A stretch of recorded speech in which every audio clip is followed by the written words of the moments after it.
7 news में आपका स्वागत है। मैं प्रीति। आइए नजर डालते हैं आज की कुछ खास खबरों पे।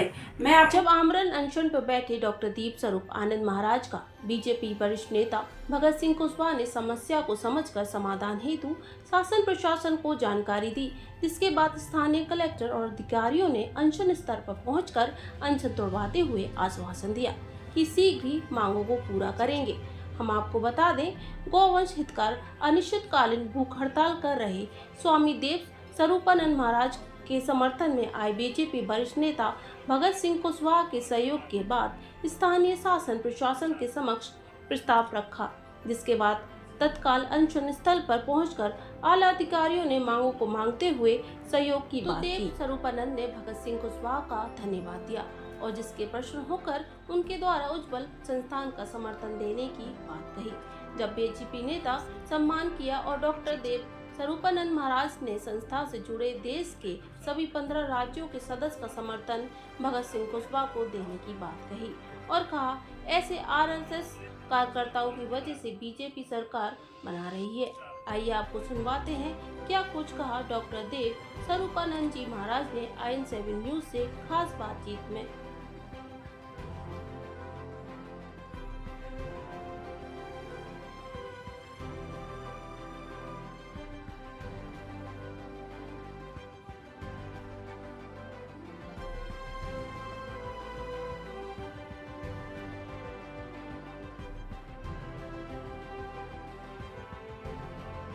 आपसे लंबे समय से आप चूँकि बुंदेलखंड के रहने वाले हैं और बुंदेलखंड के संत ही इस समय लंबा अपना नाम रोशन देश विदेश में कर रहे हैं, चाहे वो धीरेन्द्र शास्त्री हो बागेश्वर धाम या आप टीकमगढ़ से जन्मे मथुरा में जिस तरह आश्रम चलाएं, क्या कुछ आपको प्रेरणा मिली और कितने वर्ष पहले आप यहाँ निकले हैं?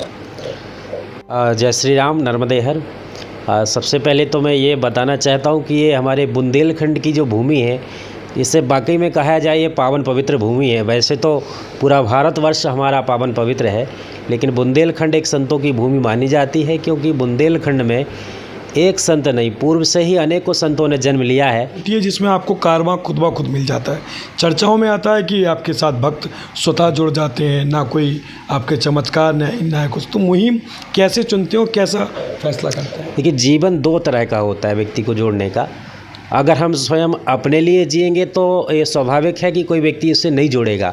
जब व्यक्ति का जीवन परोपकार के लिए होता है, पुरुषार्थ के लिए होता है, लोक हितार्थ जब जीवन कोई जीता है, तो ये स्वाभाविक प्रक्रिया है प्रकृति की कि जन समुदाय के साथ साथ में प्रकृति भी उसका साथ देती है और लोग उससे स्वतः जुड़ते जाते हैं। आज के संत या अभी आज से पहले के संत बदनाम होते हैं, तमाम उन पर आरोप प्रत्यारोप होते हैं। आप ऐसे संत हैं कि देश की यात्रा भी करते हैं, देश को निस्वार्थ निःशुल्क एक आश्रम भी मथुरा वृंदावन में आपने खोला है।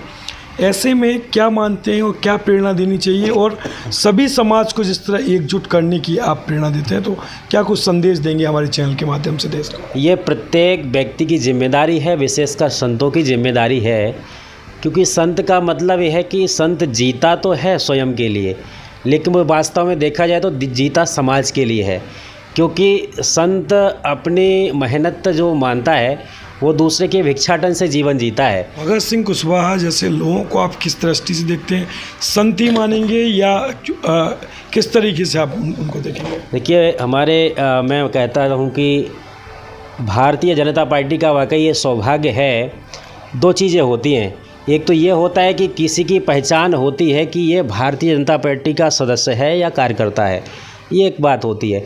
लेकिन कुछ लोग ऐसे भी होते हैं कि जो वाकई में समाज के कल्याण के लिए, दूसरे के हित के लिए जन्म लेते हैं और वो पार्टी में समर्पित होकर कार्य करते हैं। ऐसे हमारे पूर्व प्रदेश अध्यक्ष जनप्रिय लोकप्रिय भगत सिंह कुशवाहा जी हैं, जिनकी वजह से भारतीय जनता पार्टी का श्रेय जाता है। जो लोग कहते हैं कि ये पार्टी का कार्यकर्ता है, लेकिन अभी सुनने को मिलता है कि भगत सिंह जी भारतीय जनता पार्टी में कार्य कर रहे हैं। दो चीज़, मैं अनशन पर बैठा था गौ माता के लिए। मेरे लिए राष्ट्र और धर्म गौ माता विशेष है, मैं मानता हूँ, लेकिन मैं इसमें केवल सरकार को भी दोषी नहीं मानता, क्योंकि कोई भी कार्य अगर हमें सफल करना है धरातल पर, तो जितने हिस्से समाज की जिम्मेदारी होते उतनी सरकार की होती है। देते हैं हमारी, चाहे पदयात्रा के दौरान हो, आंदोलन हो, धरना प्रदर्शन हो, सामाजिक समरसता की यात्राएं हो, हम यही सभी को बताते हैं कि सरकार की जिम्मेदारी अकेले नहीं है, समाज की भी जिम्मेदारी है।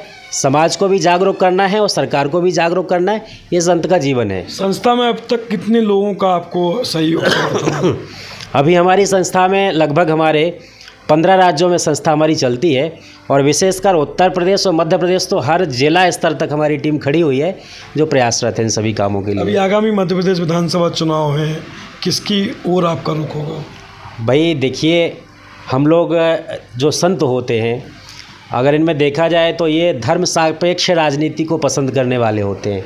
से बचना है तो न कि समाज की जिम्मेदारी न सरकार की जिम्मेदारी, हमें सामाजिक समरसता को बढ़ाना होगा और सारी त्रुटियों से छुटकारा मिल जाएगा। समरसता से अगर उसको थोड़ा सा डीपली समझे, विस्तार समझे, तो क्या हिंदू, मुस्लिम, सिख, ईसाई जो हैं उनको अलग अलग होना चाहिए, साथ होना चाहिए, या सनातन में कैसे आएंगे वो लोग? देखिए, सनातन, ये देखिए, मुस्लिम, ईसाई ये कुछ ही समय के बनाए हुए मजहब हैं। सनातन तो सिर्फ सनातन है, सत्य सनातन, त्रिकाला बाधित, जिसका तीनों कालों में बाध नहीं किया जा सके उसको सनातन धर्म कहते हैं। जो पहले भी था, आज भी है और भविष्य में आगे भी रहेगा। त्रिकाला बाधित जो सत्य है वो सनातन धर्म है और ये तो आए हुए आजकल के हैं, कितने वर्ष पुराने हैं। इनके भी काफ़ी देश में हैं, काफ़ी क्रिश्चियन कंट्री है, काफ़ी मुस्लिम कंट्री है, तो इनको किस दृष्टि? यूँ तो कहा जाए तो आतंकवादियों की भी संख्या बढ़ जाती है, गुंडे बदमाशों की भी संख्या बढ़ जाती है, तो उनको कोई दर्जा नहीं दिया जाता। ये भारत है, लोकतांत्रिक देश है और लोकतंत्र में सबको बराबर जीने का अधिकार है। संविधान को मानेगा। संविधान ये अधिकार किसी को नहीं देता है कि हमें चलते हुए व्यक्ति को डंडे से मार देना चाहिए या किसी व्यक्ति को अभद्र टिप्पणी कर देनी चाहिए। सबको समान रूप से जीने का अधिकार है, यही हमारे सनातन ने संदेश दिया है। तो अगर ये चलता रहेगा तो ठीक रहेगा। बाकी मैं राजनीतिक दृष्टि से ज़्यादा बात नहीं करूँगा। नहीं, बिल्कुल। और अगर किसी व्यक्ति के अंदर, मुस्लिम व्यक्ति के अंदर भी इस प्रकार के संस्कार हैं, सभ्यता है, लोगों को जगाने की चीज़ है या प्रेरणा देने की चीज़ है, तो कहीं ना कहीं संस्कारों की बात होती है। और संस्कार मतलब सभ्यता और हमारा सनातन धर्म आंशिक रूप में उनके अंदर होता है, वो प्रेरणा के रूप में बाहर निकल के आता है। बहुत बहुत धन्यवाद। तो तमाम पेचीदा सवाल को बेबाकी से महाराज जी ने जवाब दिया और साथ साथ जिस तरह देश की जनता जानना चाहती है कि किन लोगों से उनको बचना है, कैसे लोग हों, तो उसकी भी हमने जानी। चूँकि पूरे भारत भ्रमण में जिस तरह से एक चर्चा, एक अपना अनुभव प्राप्त किया है, तो देश को संदेश जाता है कि सभी समाज के लोग मिल के रहें, एकजुटता से रहें और देश की तरक्की। तो फिलहाल के लिए इतना ही। आगे की खबर के लिए बन रही आप मेरे साथ। मुझे दीजिए इजाज़त। नमस्कार।